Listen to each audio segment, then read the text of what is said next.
ल आज चाहिँ हामी इन्डस्ट्रियल इन्टोमोलोजी एन्ड मसरुम कल्टिभेसन अन्तर्गत class 10 plant science group Haldibari secondary स्कुलको सेकेन्ड लेक्चर पढ्दैछौँ।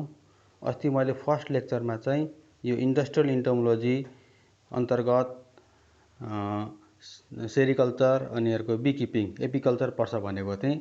मैले फर्स्ट लेक्चरमा चाहिँ फर्स्ट क्लासमा चाहिँ बीकिपिङसँग रिलेटेड केही टर्मिनोलोजीहरूको बारेमा मैले त्यतिखेर डिस्क्राइब गरेको थिएँ। बीकिपिङ हामीले पढ्दाखेरि त्यसभित्र धेरै बीकिपिङ सम्बन्धित टर्म्सहरू आउँछन्। ती टर्म्सहरूको बारेमा अस्ति मैले चाहिँ एक्सप्लेन गरेको थिएँ फर्स्ट लेक्चरमा। अब आज हामी चाहिँ सेकेन्ड लेक्चरमा पढ्दैछौँ। सेकेन्ड लेक्चरमा चाहिँ हामी अब सिधै बीकिपिङ सम्बन्धी हामी चाहिँ कोर्सभित्र छिर्दैछौँ। अब आज हामीले पढ्ने कन्टेन्ट के छ भन्दाखेरि वाट इज बी, बी भने के हो। बी भने इन्सेक्ट हो, हामीले इन्सेक्ट अथवा मात्रै बुझेका छौँ, बी मात्रै बुझेका छौँ, तर एक्चुअली बी भने के हो, यसलाई हामीले कसरी डिस्क्राइब गर्ने, यसको बारेमा आज पढ्छौँ। त्यस्तै अर्को टपिक छ इन्ट्रोडक्सन टु एपिकल्चर अथवा बीकिपिङ अथवा बी हस्बेन्ड्री। एपिकल्चर भने के हो अथवा बीकिपिङ भने के हो अथवा बी हस्बेन्ड्री भने के हो, यसको बारेमा हामीले चाहिँ जानकारी लिन्छौँ। अब एपिकल्चर भने पनि, बीकिपिङ भने पनि, बी हस्बेन्ड्री भने पनि कुरो एउटै हो। पछि एक्जाममा चाहिँ what is apiculture, define apiculture अथवा वाट इज बीकिपिङ अथवा वाट इज बी हस्बेन्ड्री जे भनेर क्वेसन आए पनि त्यसको क्वेसनको अर्थ एउटै हो, सबैको एन्सर एउटै हुन्छ, यसमा तिमीहरू नझुकिने। त्यस्तै अर्को छ बायोलोजिकल क्लासिफिकेसन अफ बी। कुनै पनि लिभिङ अर्गानिजम छ भने लिभिङ अर्गानिजमको चाहिँ बायोलोजिकली तरिकाले क्लासिफिकेसन गरिएको हुन्छ। त्यसको चाहिँ साइन्टिफिक नेम हुन्छ, त्यसको चाहिँ आफ्नो फ्यामिली हुन्छ, अर्डर हुन्छ, किङडम हुन्छ, क्लास, फाइलम, धेरै खालका हुन्छन्। ती कुराहरू चाहिँ पनि बीको पनि आफ्नो खालको छ। यसको बारेमा पनि हामी चाहिँ पढ्छौँ, किनकि bee is a biological animal अथवा बायोलोजिकल क्रिएचर, त्यही भएर यसको पनि आफ्नो बायोलोजिकल क्लासिफिकेसन हुन्छ, त्यो पनि हामीले पढ्नुपर्ने हुन्छ। यी सबै कुराहरू आजको हाम्रो पढ्ने कन्टेन्टभित्र रहे। First of all what is bee हैन, बी भने के हो त, मौरी भने के हो, हामीले मौरी त भनेका छौँ, तर मौरी भने के हो, यसलाई चाहिँ कसरी डिस्क्राइब गर्ने, कसरी चाहिँ यसको बारेमा बुझ्ने भन्दाखेरि bee is a beneficial insect for human being. Bee चाहिँ एउटा बेनिफिसियल इन्सेक्ट हो। मैले क्लास 9 मा पनि पढाएको थिएँ कि इन्सेक्ट दुई खालका हुन्छन्, some are beneficial and some are harmful, but bee is beneficial insect. यसको बीले चाहिँ कुनै पनि कारणले चाहिँ मानिसलाई चाहिँ असर पार्दैन, यो चाहिँ कुनै पनि कुरामा हार्मफुल छैन। So that bee is beneficial insect. Bees are found in both domestic and wild condition. मौरी चाहिँ अब डोमेस्टिक अथवा वाइल्ड कन्डिसन दुईतिर पनि पाइन्छ, घरपालुवा पनि मौरी हुन्छन्, जङ्गलमा पनि मौरी हुन्छन्। So that they are found in both domestic and wild condition. They produce many kinds of products such as honey that is very rich source of nutrition for human beings. अब हामीले सिधा बुझ्दाखेरि चाहिँ मौरीबाट चाहिँ मह उत्पादन हुन्छ भनेर हामीले पढेका हुन्छौँ, बुझेका हुन्छौँ। तर मह बाहेक, हनी बाहेक अरू धेरै पनि यसका प्रोडक्टहरू हुन्छन् हैन। अब जस्तै अब मानिलिनु हामीले हनीको बारेमा मात्रै कुरा गऱ्यो भने हनी मह is very rich source of nutrition for human beings. यो चाहिँ एकदम मान्छेलाई चाहिँ स्वास्थ्यवर्धक चिज हो, खानाको लागि एकदम राम्रो छ, एकदम पोषणयुक्त चिज हो। अब अरू पनि धेरै धेरै खालका चाहिँ बीका प्रोडक्टहरू छन्, त्यो पनि हामीले पढ्छौँ। Bees are the natural pollinators, they helps in pollinating crop which helps in crop yield. अब नेचुरल पोलिनेटर, नेचुरल पोलिनेटर भनेको कस्तो हो भने पोलिनेसनबाट पोलिनेटर आएको हो यो। अब पोलिनेसनमा चाहिँ मैले पहिले पनि तिमीलाई पढाएको थिएँ, पोलिनेसन भनेको इट इज अ प्रोसेस। कुनै पनि प्लान्टको मेल फ्लावर र फिमेल फ्लावर हुन्छ। मेल फ्लावरमा चाहिँ एन्ड्रोसियम हुन्छ, एन्ड्रोसियमको माथि टुप्पोमा चाहिँ जुन पोलेन ग्रेन्स हुन्छ, धुलो धुलो हुन्छ अथवा पोलेन ग्रेन्स हुन्छ, त्यो चाहिँ मेल पार्ट हो। त्यसै गरी फिमेलको पनि फिमेल फ्लावरमा पनि स्टिग्मा हुन्छ। अब त्यो स्टिग्मामा चाहिँ मेल फ्लावरमा भएको जुन त्यो पोलेन ग्रेन्स छ त्यो चाहिँ उडेर आएर अथवा कुनै पनि मिडियमबाट चाहिँ फिमेल पार्टमा चाहिँ आएर त्यो आइपुग्नुपर्छ। अनि आउने त्यो प्रोसेसलाई चाहिँ पोलिनेसन भनिन्छ। Pollination is a process. त्यति भएपछि त्यहाँ चाहिँ फर्टिलाइजेसन हुन्छ र फल लाग्ने अथवा अरू कुनै क्रप यिल्ड हुने, ती कुराहरू फुल फुल्ने, फल लाग्ने हैन, त्यो कुराहरू हुन्छ, द्याट इज पोलिनेसन। त्यस्तो कुरा चाहिँ नेचरमा चाहिँ नेचुरली भइरहेको हुन्छ। त्यही भएर यो बी पनि अब एउटा इन्सेक्ट हो, सबैतिर उडिरहेको हुन्छ, घुमिरहेको हुन्छ, फ्लावरमा चाहिँ गइरहेको हुन्छ, फ्लावरको नेक्टर चुस्न गइरहेको हुन्छ। त्यस्तो हुँदाखेरि यो चाहिँ मेल फ्लावर फिमेल फ्लावर जतै पनि घुमेर जाँदाखेरि यसले चाहिँ आफूले नेक्टर चुस्ने प्रक्रियामा अननोइङली, नजानिकन यसले चाहिँ हामीलाई फाइदा पुर्याइरहेको हुन्छ पोलिनेसनमा। त्यही भएर यिनीहरू चाहिँ पोलिनेटर हुन्। अब यी पोलिनेटर यहाँ भनेको छ, पोलिनेटर भनेको चाहिँ एजेन्ट हुन्। पोलिनेसन एजेन्ट हो। Pollination is a process. पोलिनेसनमा चाहिँ एउटा हुने प्रोसेस हो। पोलिनेसन भनेको परागसेचन चाहिँ प्रोसेस हो भने पोलिनेटर चाहिँ त्यो पोलिनेसन गराउने एजेन्टलाई चाहिँ पोलिनेटर भनिन्छ। So that bees are the natural pollinator, यिनीहरूले चाहिँ पोलिनेसन गराउँछन्। They helps in pollinating crop yield. अब पोलिनेसन भए पछाडि त त्यहाँदेखि अल्टिमेटली फ्रुट सेट हुने भयो, फर्टिलाइजेसन हुने भयो, त्यस पछाडि चाहिँ अब दाना लाग्ने, दाना लागेपछि धेरै फल फल्ने होइन, क्रप यिल्ड बढ्ने भइहाल्यो, हाम्रो चाहिँ इन्कम हामीले त्यसरी हुने भयो। Bees are social creature and they live in colonies. Social creature भनेको चाहिँ बीहरू त एउटै घाटमा कति हजारौँवटा चाहिँ मौरीहरू बसेका हुन्छन्, एक मिलेर बसेका हुन्छन्, एक झगडा नगरी बसेका हुन्छन्, त्यही भएर तिनीहरू चाहिँ सोसियल क्रिएचर पनि भनिन्छ। And they lives in the colony, त्यो बस्ने एउटा जुन घर हुन्छ त्यसलाई कोलोनी पनि भनिन्छ, हाइभ पनि भनिन्छ। एउटै घरमा त्यसरी हजारौँ मौरी बसे पनि उनीहरू चाहिँ मिलेर बसेका हुन्छन्, आफ्नो आफ्नो काम गरिरहेका हुन्छन् भने सो एउटा they are called social creatures. अब a single colony of bee consist of 3 caste types of bees, they are worker bee, drones and queen bees. अब एउटा मौरीको घरमा चाहिँ 3 खालका मौरी हुन्छन्, 3 जातका मौरी हुन्छन्। कोही चाहिँ त्यहाँ वर्कर बी, कर्मी मौरी। वर्कर भनेको चाहिँ त्यहाँ घरमा चाहिँ काम गर्ने, जस्तो बाहिर हामी जति पनि उडेर गइरहेका मौरी देख्छौँ, उड्ने आउने बस्ने गरी देख्छौँ, ती सबै वर्कर बी हुन्। तिनीहरूको काम चाहिँ उडेर जाने बाहिर, मौरीको रस चुस्ने, नेक्टर चुस्ने, अथवा पोलेनहरू रुचि लिएर आउने, अथवा प्रोपोलिसको लागि पनि काम गर्ने, सबै कुराहरू चाहिँ ती वर्कर बीले गर्छन्। अनि अरू चाहिँ ड्रोन्स, ड्रोन्स भनेको भाले, मौरीको जुन घरभित्र चाहिँ भाले मौरी पनि हुन्छन्, त्यो सर्टेन एमाउन्टमा हुन्छ, अलिक थोरै हुन्छन्। अनि क्विन बी, क्विन बी भनेको चाहिँ रानी मौरी पनि हुन्छ। A single bee colony generally consist of a single queen bee. एउटा मौरीको घरमा चाहिँ प्रायः गरी एउटा मात्रै रानी मौरी हुन्छ, क्विन बी हुन्छ। यदि कुनै रानी मौरी चाहिँ बुढो भयो, पुरानो भयो भने त्यस्तो अवस्थामा मौरीले चाहिँ अर्को रानी पनि बनाउने अवस्था हुन्छ। अनि त्यस्तो अवस्थामा यदि एउटै घरमा चाहिँ 2टा रानी हुने अवस्था भइदियो भने त्यो घर फुट्ने चान्स बढी हुन्छ, फुटेर जान्छन्, एउटै घरमा 2टा रानी बस्दैनन्, यस्तो भयो। अब since bee is insect so its body is divided into 3 parts, that is head, thorax and abdomen. अब मैले भनेको थिएँ इन्सेक्ट क्लास 9 मै पढेको छौँ कि इन्सेक्टको चाहिँ मोर्फोलोजीमा हामीले पढेको छौँ। The insect body is divided into 3 body parts, head, thorax and abdomen. त्यसै गरी बी पनि इन्सेक्ट भएको कारणले यसको पनि बडी चाहिँ 3 भागमा चाहिँ डिभाइडेड भएको हुन्छ। एउटा हेड हुन्छ, अर्को थोरेक्स हुन्छ, अर्को एब्डोमिन। हेड भनेको टाउको, थोरेक्स भनेको छातीको भाग, एन्ड एब्डोमिन भनेको पेटको भाग। The head of a bee consist of various parts such as eyes, mouth parts and a pair of antenna. अब बीको जुन टाउको छ, टाउको भागमा चाहिँ के हुन्छ भन्दाखेरि आइज हुन्छ, आँखा हुन्छ, माउथको पार्ट हुन्छ, and a pair of antenna. कुनै इन्सेक्टको चाहिँ अ पेयर अफ एन्टिना हुन्छ, त्यो चाहिँ माउथ उसको चाहिँ बीको चाहिँ हेड पार्टमा चाहिँ हुन्छन्। Bee consist of a compound eye, बीको आँखा चाहिँ कम्पाउन्ड आई हुन्छ, कम्पाउन्ड आईको ठुलो खालको आई हुन्छ। अनि त्यस्तै गरी बी मुगा चाहिँ अर्को सानो खालको आई पनि हुन्छ, त्यसलाई ओसिली पनि भनिन्छ, त्यसलाई लिटिल आई पनि भनिन्छ, यिनीहरू पनि बीमा हुन्छन्। They consist of 2 pair of wings and 3 pairs of leg. अब हामीले चाहिँ इन्सेक्टको मोर्फोलोजीमै पढेको छ, the insect contents 2 pair of wings and 3 pair of legs, होइन। यो पनि बीमा त्यस्तै हुन्छ, दुई जोडी पखेटा र 3 जोडी खुट्टा हुन्छ। यो पनि अब मौरी इन्सेक्ट भएको कारणले यसको त्यही नै हुने भयो। Only the worker bee and queen bee have stinger in the last region of abdomen.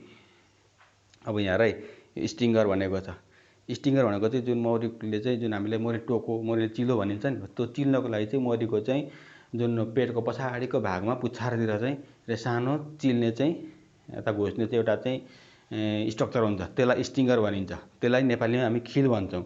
हो त्यो खिल चाहिँ only worker bee and queen, होइन, वर्कर बी भनेको कर्मी मौरी र क्विन बी भनेको रानी मौरीको मात्रै त स्टिङ्गर हुन्छ, अरूको हुँदैन। भनेको द ड्रोन ल्याक्स स्टिङ्गर, त भाले मौरीको चाहिँ खिल हुँदैन, तर भाले मौरीले कहिले पनि चिल्दैन, भाले मौरीको त स्टिङ्गर हुँदैन, यति बुझ्नु पऱ्यो। यो चाहिँ भनेको चाहिँ बीको बारेमा हामीले हल्का बुझेको कुरो। वाट इज बी भन्दाखेरिको हामीले यसलाई डिस्क्राइब गर्ने कुरो यो भयो।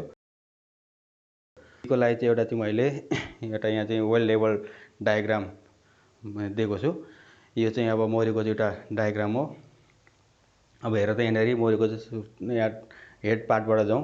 हेडमा चाहिँ एन्टिना छ, यहाँ एन्टिना आएको चाहिँ मौरीको चाहिँ मौरीको चाहिँ they contents a pair of antenna. यो चाहिँ साइडबाट फोटो खिचेको हुनाले एउटा मात्रै एन्टिना देखियो, तर they consist of 2 antenna, that means 1 pair of antenna. यो कम्पाउन्ड आई भनेको छ, यो अलिक ठुलो हुन्छ। अनि अब उनीतिर माउथको पार्ट भयो, टङ पनि माउथको पार्ट भयो, उसको मुखको भाग भयो। ओसिली भनेको छ, ओसिली र सानो हुन्छ, कम्पाउन्ड आईको माथितिर ओसिली हुन्छ, ओसिलीलाई चाहिँ हामी लिटिल आई पनि भनिन्छ। यो पनि एक खालको आँखा हो, यसलाई चाहिँ लिटिल आई पनि भनिन्छ। यसको चाहिँ अब हेडका भाग भए।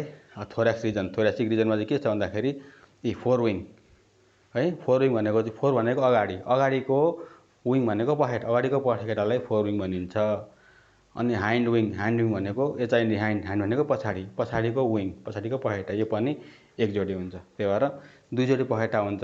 One pair are fore wings, the another pair is hind wing. अब एब्डोमिन भयो। अब यहाँ स्पाइरेकल भनिन्छ। स्पाइरेकललाई चाहिँ के भनिन्छ भने they are the by the outermost respiratory opening, होइन। बडीमा भएको चाहिँ त्यो जुन इन्सेक्ट छ, इन्सेक्टको बडीमा भएको जुन आउटर मस्ट पार्टमा भएको चाहिँ जुन रेस्पिरेटरी ओपनिङ्स हुन्छ, साना साना पल हुन्छन्, त्यसलाई स्पाइरेकल भनिन्छ। इन्सेक्टले चाहिँ यिनी स्पाइरेकलको माध्यमबाट चाहिँ सास फेर्छ। अब यिनीहरू चाहिँ मौरीमा चाहिँ कति हुन्छ भन्दाखेरि 10 पेयर, 10 जोडी भनेको 20वटा पल हुन्छ यसको चाहिँ स्पाइरेकल। थोरासिक रिजनमा जुन यसको जुन यो पेटको यो छातीको भागमा 3 जोडी, अनि एब्डोमिनको भागमा चाहिँ 7 जोडी।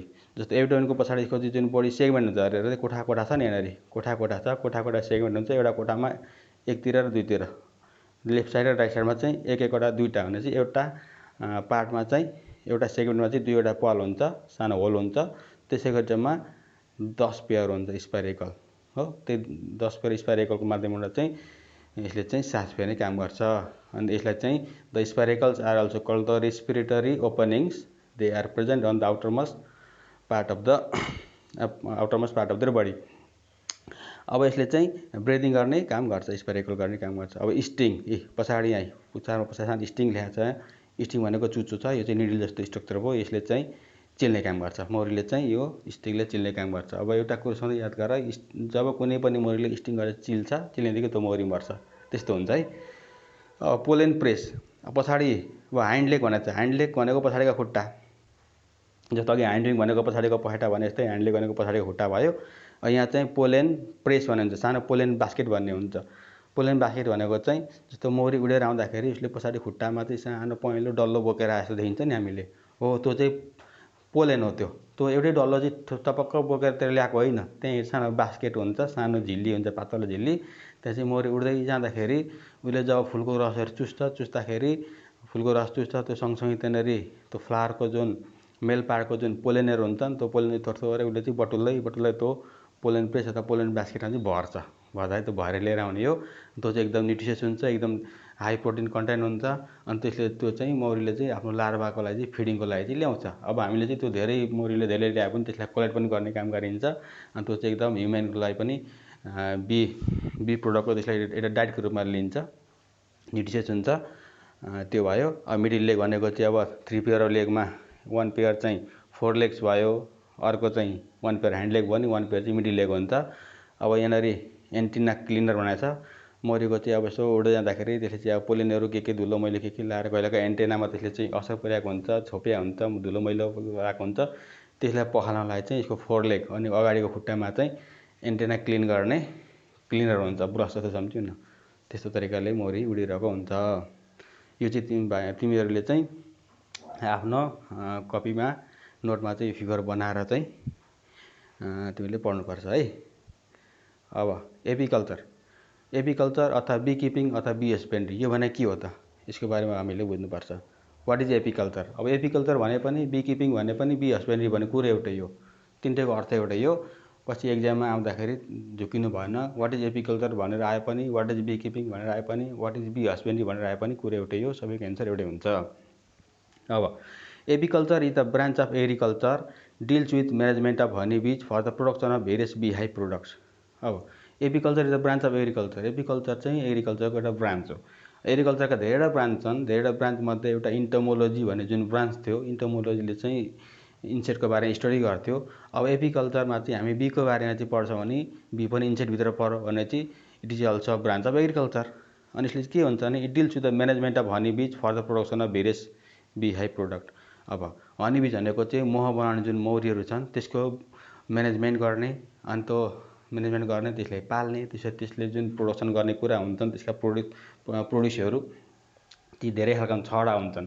वाक्स भनेको मैन, हनी भनेको मह, पोलेन भनेको यसलाई कुड भनिन्छ, प्रोपोलिस अथवा बी ग्लू त्यसलाई मौरीको चोप भनिन्छ, अर्को रोयल जेल्ली भनेको यसलाई शाही खुराक भनिन्छ, अनि बी भेनम भनेको मौरीको विष। यी सबै कुराहरूको चाहिँ प्रोडक्सन गर्ने, म्यानेजमेन्ट गर्ने एउटा जुन साइन्स छ त्यो चाहिँ एपिकल्चर हो। यसमा चाहिँ त्यसको बारेमा चाहिँ यसले त्यस्तो कुराको डिल गर्छ। अनि अर्को and their valuable services as effective pollinators of the entomophilous flowers of various trees vegetable and blossoms. अब एग्रिकल्चरमा चाहिँ हामीले चाहिँ त्यो प्रोडक्सन मात्रै गर्ने कुरा होइन, मौरीका चाहिँ जुन बी प्रोडक्ट त्यो मात्रै प्रोडक्सन गर्ने होइन, यसले चाहिँ अझै मेन कुरो चाहिँ यसको चाहिँ अर्को सम्बन्ध चाहिँ पोलिनेसनतिर पनि जोडिएको हुन्छ। किनकि लगभग 70% भन्दा बढी संसारमा जति पनि प्लान्टहरू छन् ती सबै प्लान्टलाई पोलिनेसन गराउने काम मौरीले गर्छ। त्यही भएर मौरी चाहिँ एकदम धेरै इम्पोर्टेन्ट छ, साह्रै इम्पोर्टेन्ट छ। यदि संसारमा मौरीको सङ्ख्या घट्यो भने कुनै पनि अब हामीले चाहिँ क्रपको इल्डहरू चाहिँ एकदम साह्रै थोरै मात्रै हुने अवस्था हुन्छ। यसमा चाहिँ भोकमरी स्टार्भेसनको हुने सम्भावना हुन्छ। त्यही भएर मौरीको सङ्ख्या एकदम हामीले बढाउन आवश्यक छ। अब यहाँ के छ भने यो मौरीका चाहिँ जुन प्रोडक्सनका कुरा त भइहाल्यो, त्यो सँगसँगै their valuable services as effective pollinator of the entomophilous flowers. अब यहाँ इफेक्टिभ पोलिनेटर, मौरीलाई चाहिँ एउटा इफेक्टिभ पोलिनेटरको रूपमा हामीले बुझिन्छौँ। पोलिनेसन भनेको चाहिँ प्रोसेस भयो भनेको चाहिँ जुन अब मौरी चाहिँ मेल फ्लावरमा पनि उड्छ, फिमेल फ्लावरमा पनि जान्छ। मेल फ्लावरमा गएको बेला मेल फ्लावरको जुन पोलेन ग्रेन चाहिँ उडाएर ल्याएर चाहिँ उसको शरीरमा टाँसे हुन्छ, मुखमा उसले रस चुस्दा मुखमा टाँसे हुन सक्छन्। त्यो उडेर आएर फिमेलको स्टिकमा आएर बस्यो भने त्यो चाहिँ प्रोसेस भयो, द्याट इज पोलिनेसन। अब त्यो पोलिनेसन गराउने काम त मौरीले गर्यो नि त, अनि पोलिनेटर भनेको एजेन्ट भयो। Pollination is a process but the pollinators are the agent of pollination. अब अफ द इन्टोमोफिलस फ्लावर, यहाँ र अब इन्टोमोफिलस फ्लावर भनेको कस्तो हो भने इन्टोमोलोजीबाट इन्टोमोफिलस आएको। इन्टोमोलोजी भनेको इन्सेक्ट भयो भने इन्सेक्टसँग सम्बन्धित कुरो भनेर बुझ्नु पर्यो इन्टोमो आउने बित्तिकै। अब इन्टोमोफिलस भनेको कस्तो हो भने यस्ता कति धेरै प्लान्टहरू हुन्छन्, फ्लावरहरू हुन्छन् जसको लागि पोलिनेसन गर्नको लागि चाहिँ अनिवार्य त्यहाँनिर इन्सेक्टको अनिवार्य हुन्छ है। अब इन्सेक्ट भन्ने बित्तिकै मौरीले मात्रै गराउँछ भन्ने म्याक्सिमम मौरीले गराउँछ, त अरू पनि इन्सेक्टहरू भमराहरू अरू पनि उडिरहेका हुन्छन्, तिनीहरूले पनि पोलिनेसन गरिरहेका हुन्छन्। तर अब त जेनरल हामी यहाँ चाहिँ मौरीकै बारेमा पढ्छौँ। अनि त्यस्ता फ्लावर हुन्छन् जुन फ्लावरको लागि चाहिँ पोलिनेसन हुनको लागि चाहिँ अनिवार्य इन्सेक्टको आवश्यकता पर्छ। Those flowers are called entomophilous flower हैन। त्यस्तोको लागि पनि त्यस्तो फ्लावर चाहिँ कति रुखका हुन सक्छन्, कति भेजिटेबलका हुन्छन्, अथवा भेजिटेबल ब्लोसम्स भनेको भेजिटेबलको फ्लावर्स। अब यी सबै खालको फ्लावर्सको लागि पनि पोलिनेसन गराउनको लागि चाहिँ बीको आवश्यकता पर्छ। त्यही भएर एपिकल्चरले चाहिँ बीको प्रोडक्सन मात्रै होइन, यसले चाहिँ पोलिनेसनको पनि यसमा स्टडी गरिन्छ। अथवा अर्को पनि डेफिनेसन हामीले पढ्न सकिन्छ। Beekeeping is the science and art of rearing bees with the commercial motive of selling bee products such as wax, honey, pollen, propolis, bee glue, royal jelly, bee venom, etc. Beekeeping is the science and art of rearing bees. Science पनि हो, art पनि हो। Science कसरी हो भने बीको बारे हामीले पढिन्छ, यसका सबै जस्तो बायोलोजिकल क्लासिफिकेसन पढिन्छ, यसको स्ट्रक्चर पढिन्छ, मोर्फोलोजी पढिन्छ, यसको चाहिँ फोरेजिङ क्यापासिटी पढिन्छ, के सबै कुराहरू यसको बारेमा पढिन्छन्, द्याट इज साइन्स। अब आर्ट भनेको चाहिँ कला। कला भने कसरी भने यो चाहिँ अब बीकिपिङ यसरी पढिन्छ, यस्तो गर्नुपर्छ उस्तो गर्नुपर्छ हामीले भनिन्छ, त्यसरी पढिन्छ। तर जुन गर्ने काम बीकिपिङ गर्न जुन फिल्डमा गरिने काम हुन्छ, यसको लागि कस्तो खालको स्ट्रक्चर बनाउने, बी हाइभ कस्तो खालको बनाउने, यसलाई फोरेजिङ गर्न कसरी लाने, यसलाई मनपर्ने त्यो फ्लावर कुन हो होइन, कस्तो बेलामा चाहिँ यसलाई चाहिँ खानेकुराको आवश्यकता पर्छ, कस्तो बेलामा चाहिँ यसले चाहिँ धेरै मह उत्पादन गर्छ, कस्तो बेलामा चाहिँ यो घार छोडेर जान्छ, ती सब कुराहरू चाहिँ हामीले बुझ्नुपर्छ। That is art. त्यही भएर साइन्स र आर्टको दुइटै मिक्सर हुँदाखेरि मात्रै, दुइटै कम्बिनेसन हुँदाखेरि मात्रै बीकिपिङ चाहिँ राम्रो तरिकाले गर्न सकिन्छ। अब त्यही भएर beekeeping is a science and art त्यसरी गरेर भने हो of rearing bees with a commercial motive. अब commercial motive of selling bee products. अब हामीले कुनै पनि कुराको चाहिँ खेतीपाती गरिन्छ भने कमर्सियल तरिकाले गरिन्छ भने त्यसको चाहिँ अल्टिमेटली हाम्रो चाहिँ उद्देश्य के हुन्छ भन्दाखेरि मनी अर्निङ हुन्छ। कमर्सियल तरिकाले कुनै पनि कुराको खेती गरिन्छ भने त्यो भनेको चाहिँ मोनिटरी कुरामा चाहिँ गाँसेको हुन्छ होइन, प्रोडक्सनको कुरामा गाँसेको हुन्छ। त्यो चाहिँ अब कति फाइदा हुन्छ भनेर प्रफिट मोटिभकोतिर पनि जोडिएको हुन्छ। Beekeeping is considered as an ideal business because beekeeping does not require more labor, that is it is less labor intensive. It also requires less capital investment compared to the other agribusiness practices. अब बीकिपिङ चाहिँ एउटा यति सजिलो खालको पेसा हो कि it is an ideal business, एउटा आइडियल यस्तो राम्रो आइडियल बिजनेस हो because beekeeping does not require more labour. यसलाई चाहिँ धेरै मान्छेको चाहिँ खेतीपाती गर्न धेरै मान्छेको आवश्यकता, धेरै श्रमको आवश्यकता पर्दैन। Because it is lace labour intensive, यसको लागि चाहिँ लेबरै थोरै लाग्छ। जस्तो अब खेतीपाती गर्नु पर्यो, धान रोप्नु पर्यो, मकै गहुँ रोप्नु पर्यो, आलु खेती गर्नु पर्यो, कता अथवा कुनै सब्जी खेती गर्नु पर्यो भने त्यहाँनिर अब जोत्ने मान्छे चाहियो, बिरुवा बनाउने मान्छे चाहियो, बिरुवा बनाउनु पर्यो, नर्सरी बनाउनु पर्यो, बिचमा चाहिँ वेडिङ गर्नु पर्यो। अब इन्टरकल्चरल अपरेसन्सहरू त्यहाँ धेरै हुन्छन्, पछि हार्भेस्टिङ गर्नु पर्यो, त्यहाँको चाहिँ धेरै चाहिँ लेबर खर्च भइसकेको हुन्छ। अब बिकिपिङको लागि त्यस्तो हुँदैन। अब 1-2जना मान्छे हो भने पुगिहाल्छ। अब धेरै मौरीका घरहरू ल्यायो, किनेर राख्यो, अनि अब जहाँ चाहिँ फुल फुलेको ठाउँ त्यहाँतिर पुर्यायो, दिनभरि छोडिदिन्छ, दिनभरि हेर्नै पर्दैन, मौरी आफै उडेर जाने, ल्याउने, खाने काम गरिहाल्छन्, मजामा गर्छन्। एकैचोटि पछि बी हार्भेस्ट बीको त्यो हनी हार्भेस्ट गर्न जाँदा भइहाल्यो। त्यही भएर यो चाहिँ एकदम लेस लेबर इन्टेन्सिभ भयो। अनि अर्को चाहिँ it also require less capital investment compare to the other agri business practices. अब एग्री बिजनेसको तरिकाले, कमर्सियल तरिकाले चाहिँ जाने हो भने पनि यसमा चाहिँ लगानी अत्यन्तै थोरै छ अरूको तुलनामा। जस्तो कसैले 5वटा गाई पाल्ने भयो भने 5-7 लाख खर्च भइहाल्यो हैन। अब कतै खेतीपाती गर्नु पर्यो भने जग्गा लिजमा लिनु पर्यो, त्यहाँनिर दुनियाँ खर्च हुन्छ। अब त्यहाँनिर चाहिँ जोत्नु पर्यो, खन्नु पर्यो, ट्र्याक्टर गर्ने, मान्छे ल्याउने, जोत्ने, खन्ने, फेरि हार्भेस्ट गर्ने, बिचका कुराहरू छन्। अब मल हाल्ने, पानी लगाउने, दुनियाँ कुराहरू त्यहाँ कति धेरै समस्या हुन्छन्, धेरै खर्च हुन्छन्। तर त्यसको लागि पनि निकै खर्च भइहाल्छ। तर अब मौरी पालन गर्नु छ भने एउटा मौरीको घर किन्नु पर्यो भने 5-7 हजार 8 हजार जतिमा चाहिँ लगभग एउटा घर आइहाल्छ। अब 1 लाख जति हो भने त लगभग 15-16 चाहिँ मौरीको घर आइहाले। 2 लाख जति हो भने त 20-30वटा घर आइहाले। अनि त्यही हुँदाखेरि त्यसको लागि खर्च पनि थोरै, अनि अब यसबाट चाहिँ फाइदा पनि धेरै अरूको तुलनामा है। त्यही भएर चाहिँ बिकिपिङ चाहिँ अत्यन्तै एउटा राम्रो खालको चाहिँ बिजनेस हो भन्ने रूपमा चाहिँ हामीले बुझ्नुपर्छ। अब यति भएपछि the product of from bee hives. अब कुनै पनि मौरी पालन गरेपछि मौरीको घरबाट हामीले के चाहिँ पाउँछौँ त प्रोडक्ट, त्यो हामीले बुझ्नु पर्यो है। अब जेनरली हामीले बुझ्दाखेरि चाहिँ मौरी पालन गर्दाखेरि त्यहाँ एउटा मह उत्पादन हुन्छ मात्रै बुझेका हुन्छौँ। तर त्यो मात्रै होइन, मौरी पालन गर्दाखेरि यी 6वटा वाक्स, हनी, पोलेन, प्रोपोलिस अथवा बी ग्लू, रोयल जेली अनि बी भेनम, यी 6वटा चाहिँ प्रोडक्टहरू चाहिँ कुनै पनि मौरी पालन पेसाबाट चाहिँ हामीले पाउने उत्पादनहरू हुन्। अब वाक्स भनेको मैन, जुन मैन भनेको चाहिँ क्यान्डलहरू बनाउने, यताउता गर्ने जुन मैन हुन्छ त्यो पनि एउटा महँगो चिज हो, त्यो पनि बी हाइभबाट हामीले प्राप्त गर्छौँ। हनी, मह भनेको त हामी सबैले जानेकै कुरो हो, महको उत्पादन हुन्छ। पोलेन भनेको कुट, यो चाहिँ मैले मौरी चाहिँ उड्दै जाँदाखेरि, फोरेजिङ भनेको चाहिँ उड्दै जाँदाखेरि, चर्न जाँदाखेरि फ्लावरमा चाहिँ बस्छ। फ्लावरमा बस्दाखेरि फ्लावरको उसले नेक्टर चुस्छ। नेक्टर चुस्दाखेरि चाहे त्यो मेल फ्लावरमा जाओस् चाहे फिमेल फ्लावरमा जाओस्। अब यदि मेल फ्लावरमा जाँदाखेरि मेल फ्लावरको जुन फ्लावरको एन्डोसिमको माथि पार्ट हुन्छ पोलेन ग्रेन्स हो, त्यो पोलेन ग्रेन्सको जुन त्यो धुलो हुन्छ पोलेन, त्यो पोलेन चाहिँ एकदम न्युट्रिसियस हुन्छ। त्यस्तो पोलेनलाई चाहिँ मौरीले चाहिँ आफ्नो जुन अहिलेको मैले फिगरमा देखाएको चाहिँ पोलेन सेक अथवा पोलेन बास्केट, त्यो बास्केटमा चाहिँ मौरीले चाहिँ भरेर लिएर आउँछ। अनि उडेर आउँदा सानो पहेँलो डल्लो चाहिँ उसले पछाडि खुट्टामा बोकेर ल्याएको देखिन्छ नि, वास्तवमा त डल्लो बोकेर ल्याएको हुँदैन। त्यो डल्लोको छेउमा चाहिँ त्यहाँ चाहिँ एउटा पातलो झिल्ली हुन्छ, त्यो झिल्लीभित्र चाहिँ उसले भरेर ल्याएको हुन्छ। हामी हेर्दा त्यो झिल्ली देख्दैन र डल्लो मात्रै देखिन्छ, त्यो पोलेन हो। त्यो चाहिँ द्याट इज भेरी न्युट्रिसियस, एकदम प्रोटिनस हुन्छ। अनि त्यो चाहिँ मौरीले चाहिँ आफ्नो लार्भाहरूको लागि चाहिँ खानाको लागि चाहिँ ल्याएको खानेकुरा हो। अब त्यो धेरै ल्याउँदाखेरि हामीले त्यसलाई कलेक्सन गर्ने तरिका हुन्छ, कलेक्ट गरेपछि त्यो पनि एकदम भ्यालुएबल अनि न्युट्रिसियस फुड हो, धेरै महँगोमा बिक्छ त्यो पनि।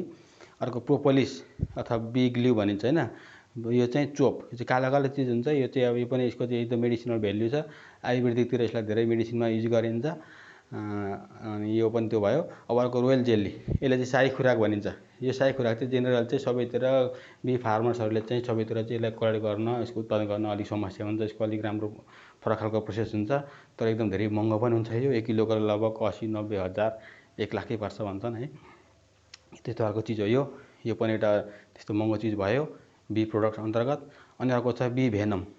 बी भेनम भनेको चाहिँ मौरीको चाहिँ विष हो। मौरीको विषलाई बी भेनम भनिन्छ।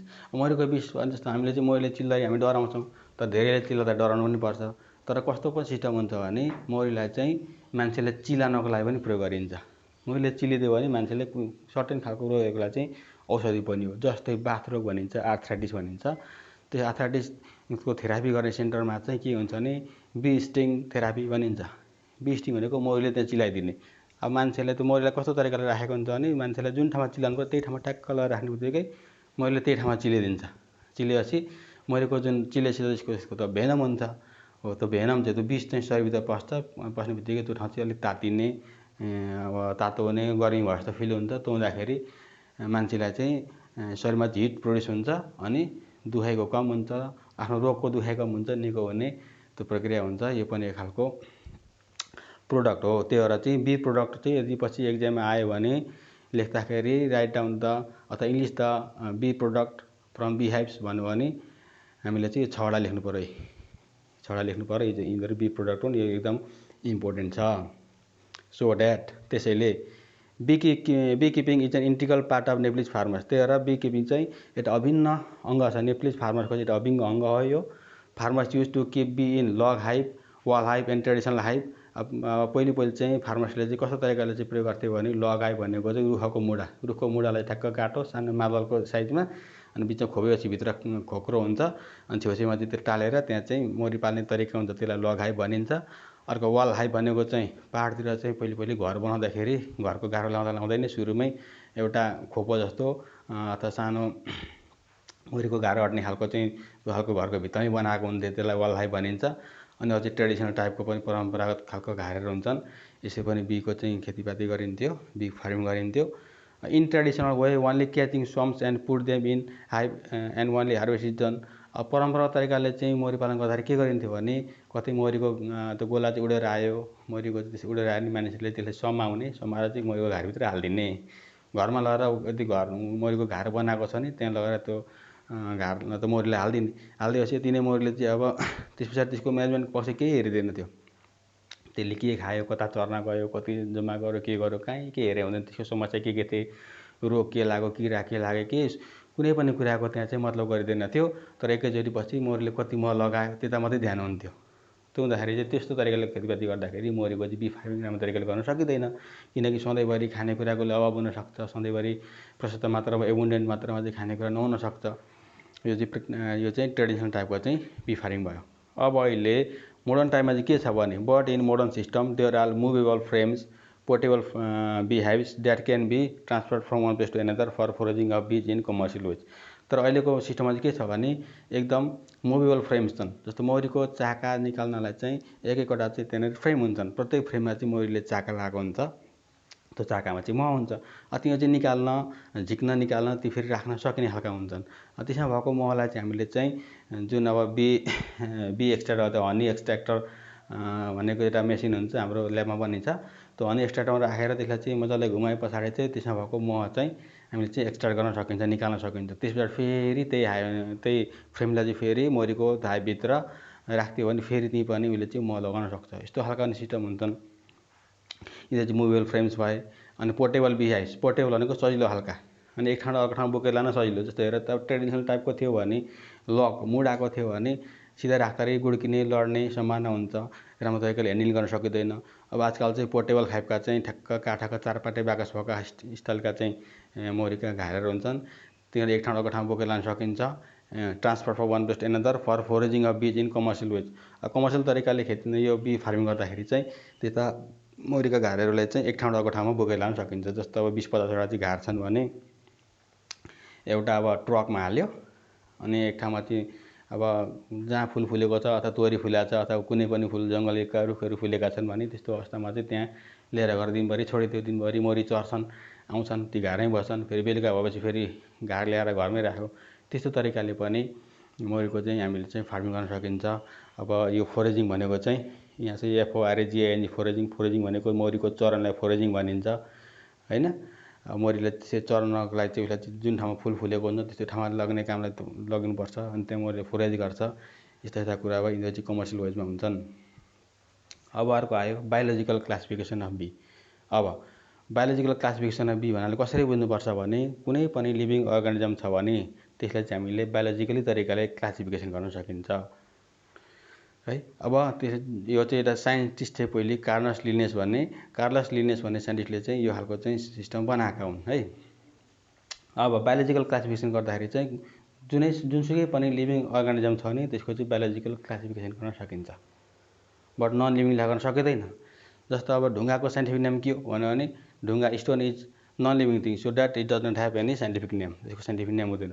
तर जुन कुरा चाहिँ लिभिङ छ, लिभिङ अर्गानिजम छ, चाहे त्यो प्लान्ट ओरिजिन होस् चाहे एनिमल ओरिजिन होस्, तिनीहरूको चाहिँ साइन्टिफिक नेम हुन्छ, त्यहाँ चाहिँ बायोलोजिकल क्लासिफिकेसन गर्न सकिन्छ। त्यसै गरेर बीको नि बायोलोजिकल क्लासिफिकेसन गर्न सकिन्छ।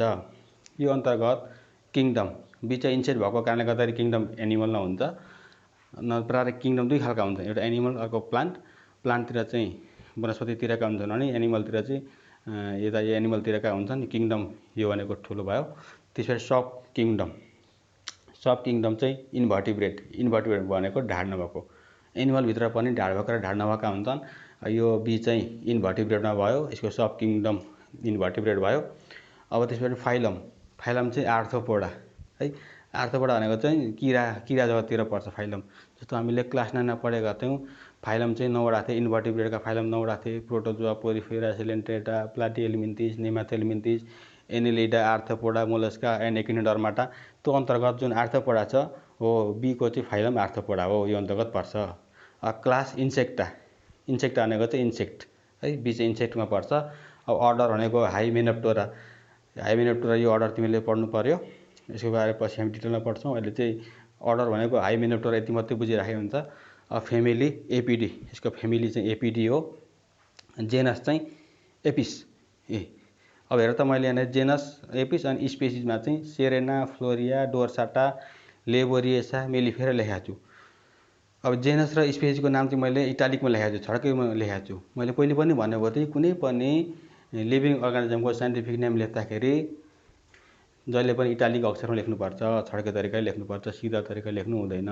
कम्प्युटरमा लेखिन्छ भने इटालिक, जस्तो एपिस मैले इटालिक लेखेँ, cerana, florea, dorsata, laboriosa, mellifera सबैले इटालिकमा लेखेको छु। किनभने यहाँबाट बुझ्नुपर्छ कि that is the scientific name of the bee है।